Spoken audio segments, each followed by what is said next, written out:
大家好，今天我们在寒冷的冬天啊，做一道暖心暖胃的白萝卜牛肉汤。这个给我们家大小子好好滋补一下身体。牛肉啊，还是要泡2个小时，然后呢，把血水都泡出来，并且用手啊不停的这么抓洗它，去腥。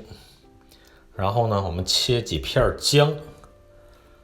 然后再切2个葱段，把它放在凉水当中啊，一定是凉水，慢慢随着温度的增高，然后这个牛肉里的血沫才会慢慢的释放出来。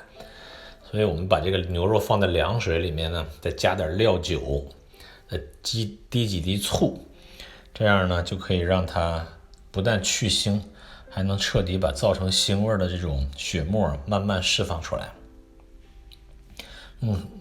小中火吧，小中火慢慢的去加热，慢慢提升温度，然后等水开之后呢，我们发现这个血沫啊都被释放出来了，把整个这个一锅水都倒掉，过滤掉，不要，然后再拿温水，一定拿温热水啊去冲洗这个牛肉，千万不要用凉水啊。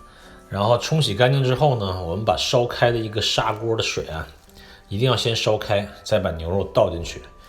用凉水呢，肉就收缩之后就变柴了，所以记住一定开水，然后再放几片姜和葱段，少量的花椒，2瓣大料，再放一块这个桂皮，当然还有料酒和几滴醋啊，少量的料酒几滴醋就行了，因为腥味都去掉了，我们不需要放太多的佐料啊。这是陈皮。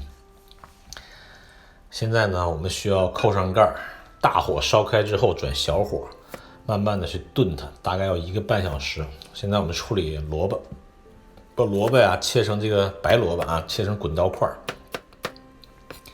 切成滚刀块之后呢，放在旁边备用。大概过1个多小时，咱们看看这个肉有没有烂掉。如果肉基本上已经筷子很容易插进去的时候呢，我们就把里边这些调料都捡出来，不需要了。现在味道释放完了。再把牛肉啊倒回到锅里，再把萝卜倒回到锅里。锅里之后呢，这时候可以放大火，重新把这个汤烧开。这时候这个牛肉和萝卜混合的味道已经非常的浓郁了。烧开之后，我们再放中火呢炖30分钟。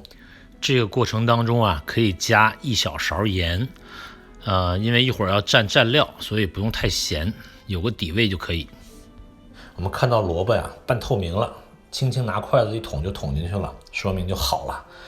起锅之前呢，再点几点小葱花，整个这个浓郁的萝卜牛肉香味就已经弥漫出来了。